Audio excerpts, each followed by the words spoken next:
let me ask you a question. Do you think Alex Hormozi could blow up a Go High Level SaaS business for dog groomers? Yeah, probably with the bad offer, probably, yeah. Why? He would just be so focused on one thing and one offer specifically. And with such a great offer, obviously the value would be there. And I guess it'd be just a matter of going through the numbers, right? Why are you so sure that Alex could do that? Because he's done it a lot of times, I think 14 times. Yeah. But at the end of the day, you have more confidence in Alex than you do yourself. Yeah. Right? At the end of the day, it's not whether or not dog groomers will work. It's whether or not you believe that dog groomers will work, right? Yeah. Okay? And the longer that you sit here and around with landscapers or groomers or whatever, the longer you're going to sit there and you're going to have a really hard time getting to your goal wherever you want to get. Okay. What you've got to do, you need to go all in. You need to stop worrying about everybody else. And if you're passionate about it, passion makes up for a of other stuff. One offer, one niche, one avatar. Thank you very much. I appreciate you taking the time, and I take it to heart. You're totally right, and that's what I needed to hear. Thank you. We all fall into that type of shit. We all have problems where we are more confident in somebody else than we are ourselves. It doesn't matter how long you've been doing it. I fall into the same trap myself sometimes. And yet the other day, I was on a phone call with a gentleman who is in one of my AI communities on calls like this, and I have provided him a tremendous amount of value. And he does something with consulting and is pretty successful at it. So I wanted to reach out to him for support. Asked him if he would be willing to hop on a call with me. His assistant got me on his calendar earlier this week, and it was supposed to be a 30-minute call. An hour and a half into our call, we started getting into the topic of what to charge people and how much you're worth. He started to tell me how I wasn't charging anywhere near what I was worth. Started to ask, like, well, how much are you charging? And he says, well, if I told you what I charge and what my company charges out for me at an hour for consulting, you would probably be sick. So of course I had to know, well, how much are you charging? And his company charges him out for consulting on AI and on business strategy at a rate of $15,000 per hour. You cannot get on his calendar for the next 13 weeks. So obviously at that point, my next question was, we were now approaching the 2-hour point in our call. And I said, why did you hop on the phone with me for free? Because essentially what you just told me is we're coming up on $30,000 worth of your time that you legitimately charge every day of the week. If you want his business to come in and do an audit, they come in, they spend 4 hours, and they give you a map of what you need to do to take your business from here to here. And they guarantee it, but that 4-hour process is 25 grand. That's not for him one-on-one. That's for his team to go in for 4 hours. Incredibly eye-opening, right? But I asked him, I was like, why would you essentially give me a $30,000 call and not charge me for it? His answer was because two things. Number one, he says, you've provided me enough value so far that I feel as though I owe you a debt. Me just coming on and doing something like what I'm doing here for you guys was enough value for him to feel like I had done enough for him, made him enough money with the knowledge and information that I'd given him, that it was worth it for him to come on. And the second thing he said was that he knew that it wouldn't be time wasted, that he knew that the information, the knowledge, the literal trade secrets that he revealed to me on that call were things that he knew would not be wasted by me, that I would actually take that information and I would use it, that I would leverage that I would share insights on stuff like what I'm doing here with you guys today. All right. And try to make a difference and impact on other people in the world. Like, I don't say that to brag. I say that to let you guys know that, like, that's the power of purely providing value for people without question. right? For a long time, I was caught up in this thought that all of my secrets, right? All of my knowledge that I had, like I didn't want to let people know the secrets and the tools and the strategies and the tactics and all that, because if I did, then I wouldn't be able to, like, they would steal my customers, or I wouldn't, I wouldn't be able to succeed, or they would be my competition or whatever, right?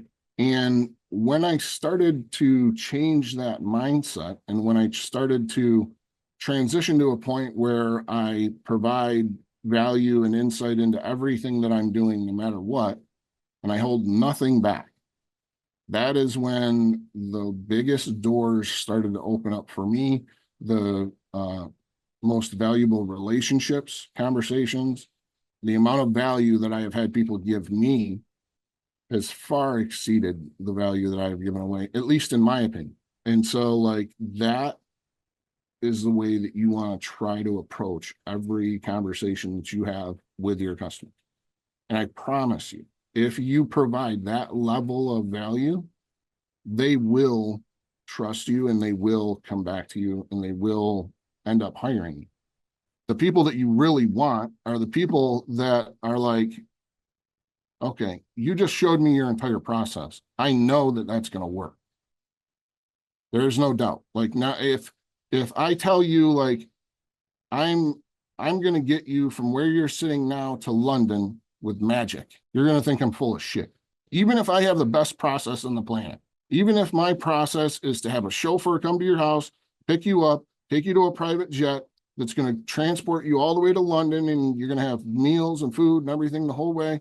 If I just tell you that I promise you that I will pick you up at your house and get you to London in the next few hours with magic, it's going to work. I promise, no matter what. I'll give you a guarantee and everything. It's only going to be $27. That's what a lot of people do with their offer. They're like, I don't want to reveal my secret. I don't want to tell you how I'm going to do this thing. I don't want to tell you the tool that I use, because if I do, then you're not going to want to buy from me. And it's actually the exact opposite. Like, when you provide so much value that people feel stupid saying no, just like Alex says in his book, right? It's true. But it's also like, you have to have some level of transparency there, or people will think that you're full of shit. And that's the hardest thing to do, right? Is to try and figure out, like, how am I going to sell somebody this thing while I'm trying to not tell them that I use this other tool, like Go High Level, for instance. A lot of people that get into that and are selling it as a SaaS, they're like, oh my God, I can't let anybody know that it's Go High Level. Everybody already knows. Right? Like, believe me, everybody knows. So for you to try to hide the fact that you're a reseller of Go High Level, it's only going to hold you back. If you can show people why you're different and that you're the value, and that's the biggest thing. Like, you have to know that your knowledge is valuable, that what you do is valuable, and you have to have confidence.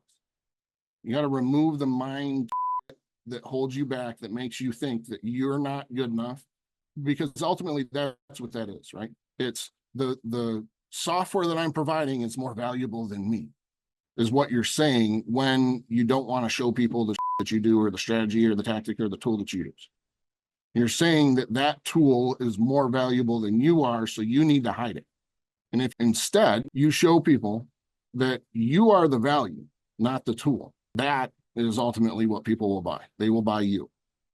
Whether it's cold email, cold DMs, cold calls, conversations, picking up a chick in a bar, it's all the same. It's all confidence. And you're always selling you. I just wanted to second Robert, Andrew. I think for me, it's mind-boggling. A lot of value. This is my first meeting here, but I think what you just shared is eye-opener. I'm glad I'm actually taking notes. Fantastic. Awesome. Yeah. Okay. So just for everybody else on, because I feel like I need to just touch on this one last time. Yeah. Everybody's offer applies to everybody. Okay. Hmm. So, like, Yeezys, does everybody know what Yeezys are? Okay. So designer penny loafers Wow. fit anybody from middle school child to a 90-year-old grandpa. Okay. But those designer $3,000 pair of penny loafers aren't going to sell to people that are 15 years old. And they're probably not going to sell to people that are 90 years old. It's going to be a very, very specific target market. Now, that's not to say that you won't have people that, you know, the outlier that's 18 years old that for whatever reason absolutely loves penny loafers and he's going to come in and buy your product. That doesn't mean that you want to market to that 18-year-old. So you focus on whoever your actual like target avatar, you come up with that avatar, the ideal client, the ideal customer. And when you've really, really defined it, that's who you attack primarily. And then if you get somebody that's a female that's, you know, 100 that wants to buy your penny loafers, fantastic, you know. You just don't actively go after them and you don't gear all of your messaging towards them. The other thing that I would say is, what is it that you offer? So basically it's a way, an incentive-based marketing approach. Their holidays, basically they're about $1,000 where they can give to customers. So we've got access to a whole bunch of rooms that are available in 4-star hotels all over the world. And so we offer that as a package to solar companies so that they can use it as an incentive strategy. Okay, awesome. Here's what I would tell you. Number one, try to get a lot clearer on what it is that you offer so that you have a really, really good 30-second elevator pitch on what it is that you offer.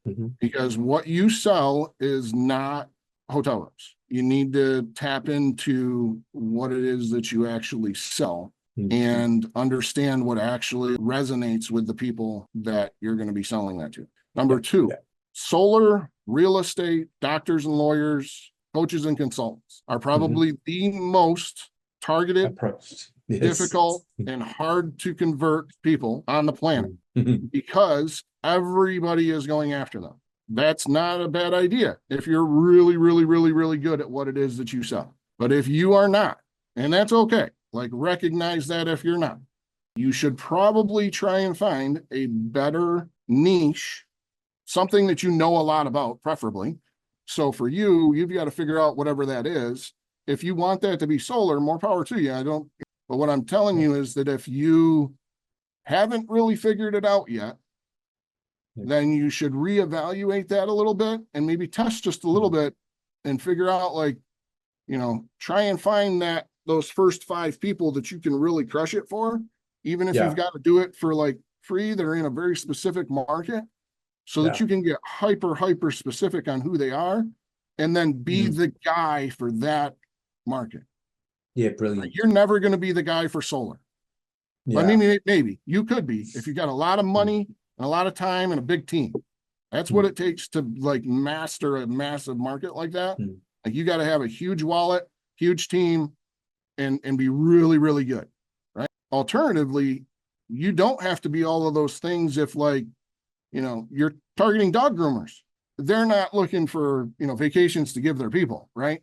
So, like, I would try and think, like, what other industries do you know of that could potentially be very lucrative for you that you could become the guy, right? Because then you can be like the face of that on YouTube, on podcasting, on every other thing on the planet. And like, you can be the travel guy for that industry. And then when you blow up as the guy for that industry, now you'll have solar guys beating down your door. Right. But right now, for you to try and go out and attack those guys, it's going to be tough as hell. We have sold a few solars already. I get it. And they're coming back to us and saying, hey, I need more holidays. This is working. I need more holidays. Awesome.